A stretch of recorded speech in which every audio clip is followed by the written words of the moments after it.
வளத்தை, தங்கம், பொருள் சேர்க்கையை அதிகப்படுத்தக்கூடிய பிரம்ம முகூர்த்த வழிபாடை பற்றி தான் இன்னைக்கு நம்ம வந்து தெரிஞ்சுக்க போகிறோம். இந்த வழிபாடு தொடர்ந்து கடுமையாக யார் 48 நாள் பின்பற்றிட்டு வரீங்களோ கண்டிப்பாக உங்கள் வீட்டில் பொன், பொருள், சொத்து, வளமை சேருவதற்கான வாய்ப்பு அதிகம். தங்கம் விலை உயர்ந்துட்டு இருக்கக்கூடிய இந்த டைமில் நான் உங்களுக்கு இதை நான் சொல்லிக்கிட்டு இருக்கேன். அதற்கான ஒரு மிகச்சிறந்த பூஜை தான் இந்த பிரம்ம முகூர்த்த பூஜை. இதற்கு என்னென்ன பண்ணணுன்ற எளிமையான வழிமுறை. தங்கம், வெள்ளி, ஐம்பொன்னு இதெல்லாம் என்னால் முடியும். இந்த உலோகத்தெல்லாம் என்னால் வச்சு ஒன்றுமே பண்ண முடியாது, கஷ்டம் அப்படின்னு சொல்லக்கூடியவங்க 5 ரூபாய் நாணயம் 48 நாள் தொடர்ந்து நீங்கள் இதை செஞ்சுக்கிட்டே வந்தீங்க அப்படின்னா 49வது நாள் நிச்சயமாக உங்கள் வீட்டில் தங்கம் நிலைக்கும், உங்கள் வீட்டில் பொன் பொருள் சேரும், செல்வம் வளம் வருவதற்கான வாய்ப்புகளும் வழிகளும் உங்களை தேடி வரும். சொத்து தகராறு இருந்து அப்படின்னா அது உங்களுக்கு அப்படியே சாதகமாக மாறும். வேலை வாய்ப்பு இல்லாமல் இருந்தீங்க அப்படின்னா திடீர் வேலை வாய்ப்பு ஏற்படும். தொழில் நஷ்டம் ஏற்பட்டிருந்தது, தொழில் என்னால் ஆரம்பிக்கவே முடியல அப்படின்னு திடீர்னு தொழில் ஆரம்பிக்கிறதுக்கான வாய்ப்புகள் உங்களை தேடி வரும்.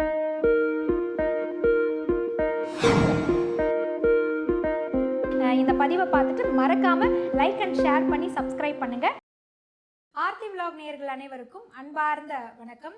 செல்வ வளத்தை, தங்கம், பொருள் சேர்க்கையை அதிகப்படுத்தக்கூடிய பிரம்ம முகூர்த்த வழிபாடை பற்றி தான் இன்னைக்கு நம்ம வந்து தெரிஞ்சுக்க போகிறோம். இந்த வழிபாடு தொடர்ந்து கடுமையாக யார் 48 நாள் பின்பற்றிட்டு வரீங்களோ கண்டிப்பாக உங்கள் வீட்டில் பொன், பொருள், சொத்து, வளமை சேருவதற்கான வாய்ப்பு அதிகம். கடன் குறைந்து கடனே தீர்ந்துவிடும். வீட்டில் பொன் பொருள் சேரும், தங்கம் சேரும். நான் எப்போ சொல்கிறேன், தங்கம் விலை உயர்ந்துட்டு இருக்கக்கூடிய இந்த டைமில் நான் உங்களுக்கு இதை நான் சொல்லிக்கிட்டு இருக்கேன். அதற்கான ஒரு மிகச்சிறந்த பூஜை தான் இந்த பிரம்ம முகூர்த்த பூஜை. இதற்கு என்னென்ன பண்ணணுன்ற எளிமையான வழிமுறையை நான் உங்களுக்கு சொல்லித்தரேன். இது வரைக்கும் நான் செஞ்சதே இல்லைங்க, நான் இந்த முறை செஞ்சு பார்க்கலாமா அப்படின்னா 48 நாள் நான் சொல்லக்கூடிய இந்த முறையை நீங்கள் தொடர்ந்து ஃபாலோ பண்ணி பாருங்கள். 48 நாளை நீங்கள் முடிச்சுட்டு கண்டிப்பாக எனக்கு கமெண்ட் பண்ணுங்கள். டெஃபினட்டாக உங்கள் வீட்டில் ஒரு குட் சேஞ்ச், நல்ல முறையில் மாற்றமும், நல்ல முறையில் வருமான வரவும், பண வரவும், தங்க வரவும், பொருள் வரவும், சொத்து வரவும், ஏதேனும் ஒரு வரவு வருவதற்கான வாய்ப்பு அமைந்திருக்கும். அதை நீங்கள் எனக்கு கமெண்ட் பாக்ஸ் மூலமாக தெரியப்படுத்துங்க. ஸோ இந்த பிரம்ம முகூர்த்த வழிபாடு அப்படின்னா என்ன? பிரம்ம முகூர்த்தம் அப்படின்றது அதிகாலை அப்படின்னு சொல்லக்கூடிய அந்த ஓரைக்கு முன்ன, ஓரைன்னு ஒவ்வொரு கிழமைக்குரிய ஓரை வரும். அந்த ஓரைக்கு முன் இருக்கக்கூடிய முகூர்த்தத்தை தான் பிரம்ம முகூர்த்தம் அப்படின்னு சொல்லுவோம். 5 மணிக்குள்ளேயாவது நம்ம எஞ்சிடணும். 4:30லேருந்து 5:30க்குள்ளே இந்த வழிபாடு முறைகளை எல்லாம் நம்ம வந்து முடிச்சிடணும். அதுதான் வந்து பிரம்ம முகூர்த்தம் அப்படின்னு நம்ம சொல்லுவோம். அட்லீஸ்ட் 5 மணிக்காவது எழுந்து நம்ம வந்து இந்த வேலைகளை எல்லாம் செஞ்சோம்னா தான் 5:30க்குள்ளேயாவது இந்த பூஜைகளை முடிக்க முடியும். ஆனால் இதை 4:30க்கெலாம் எழுந்திரிச்சிட்டிங்க அப்படின்னா கொஞ்சம் நிதானமாக நிறுத்தி இந்த பிரம்ம முகூர்த்த வழிபாடை நீங்கள் செய்யலாம். இதற்கு என்ன பண்ணணும் அப்படின்னா, முதல்ல வீடு வாசல் தெளித்து கோலம் போட்டுடணும். நாம தூய்மை ஆயிடணும்.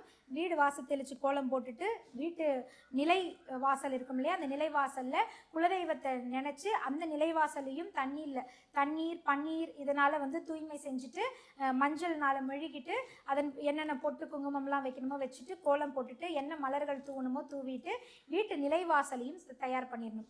வாசல் கோலம் போட்டு தயாராகிடுச்சு, நீங்களும் தூய்மையாகி தயாராகிட்டீங்க. நிலைவாசலுக்கும் என்னென்ன தெளிக்கணுமோ தெளித்து, வாசனை திரவியங்கள் தெளித்து, கோலம் போட்டு பூக்கள் போட்டு அதுவுமே தயாராகிடுச்சு. அடுத்து பூஜை அறைக்கு போகணும். பூஜை அறையில் நிறைய ஃபோட்டோஸ் நான் வச்சுருக்கேன், இறைவனுடைய படங்கள் அப்படின்னா மிக முக்கியமான பெரிய படங்கள் இருக்குது அப்படின்னா அந்த படங்களை பன்னீராலையும் தண்ணீராலையும் பச்சை கற்பூரத்தாலையும் நினச்சி நல்லா தொடச்சிடுங்க. தினமும் சொல்கிறேன், 48 நாள் டே 1லேருந்து ஆரம்பித்து டே 48 வரைக்கும் இதை தொடர்ந்து நீங்கள் செய்யணும். படங்களை எல்லாமே தொடச்சிட்டு மஞ்சள் குங்குமம் பொட்டு வச்சுட்டு அதற்கு தேவையான பூக்கள் எல்லாம் வச்சுட்டு தீபம் தூபத்துக்கு எல்லாமே தயார் பண்ணி வச்சுட்டு ஏதேனும் ஒரு நெய்வேத்தியம், பால் கூட நீங்கள் வைக்கலாம், கற்கண்டு கூட வைக்கலாம், பேரிச்சம்பழம் கூட வைக்கலாம், நெல்லி தேன் கூட நீங்கள் கலந்து வைக்கலாம், ஏதேனும் ஒரு பழத்தோட தேன் கலந்து வைக்கலாம், இல்லை வெறும் பழம் கூட வைக்கலாம். ஏதேனும் ஒரு நெய்வேத்தியத்தை வச்சுருங்க.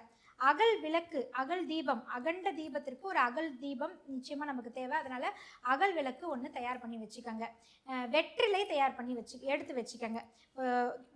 ஒரு கோலத்தை போட்டுடணும். பூஜை அறையில் நேராக நடுவில் ஒரு மனையோ இல்லை மனை இல்லைன்னு தரையோ எதையோ வைத்து ஒரு கோலம் போட்டுருங்க. பச்சரிசி மாவில் கோலம் போட்டுட்டு அதன் மீது வெற்றிலையை வச்சுருங்க. வெற்றிலையை வச்சுட்டு அதன் மீது இந்த அகண்ட தீபத்தை நீங்கள் வைக்கலாம். வெற்றிலை இல்லை அப்படின்றவங்க பரவாயில்ல, கோலம் போட்டு மனை மேலே கோலம் போட்டு அந்த கோலத்து மேலேயே கூட இந்த அகல் தீபத்தை நீங்கள் வைக்கலாம். இல்லை வெற்றிலை இருக்குது அப்படின்றவங்க வெற்றிலையை வச்சு வைக்கலாம். வெற்றிலையை வச்சுட்டு அந்த அகண்ட தீபத்தில் நீங்கள் உங்களால் 48 நாளும் நெய் வாங்கி வைக்க முடியும், நெய் தீபம் ஏற்ற முடியும் அப்படின்னா நெய் ஊற்றலாம். இல்லையா, நல்லெண்ணெய் வாங்கி நீங்கள் கண்டிப்பாக விளக்கேற்றலாம். நல்லெண்ணெயை ஊற்றிடுங்க. ஊற்றிட்டு பஞ்சு திரி போட்டு திரிச்சு வச்சுருங்க. வச்சுட்டு அந்த அகண்ட தீபத்தில் ஒரு குண்டுமணி வெள்ளியாகவோ, இல்லை என்னால் முடியும் தங்கம் கூட என்னால் முடியும் அப்படின்னா ஒரு குண்டுமணி தங்கமாகவோ, இல்லை குண்டுமணி தங்கம் குண்டுமணி வெள்ளி இது ரெண்டுமே என்னால் முடியல அப்படின்றவங்க ஐம்பொன், ஒரு குண்டுமணி ஐம்பொன் கூட நீங்கள் அந்த விளக்கில் போடலாம்.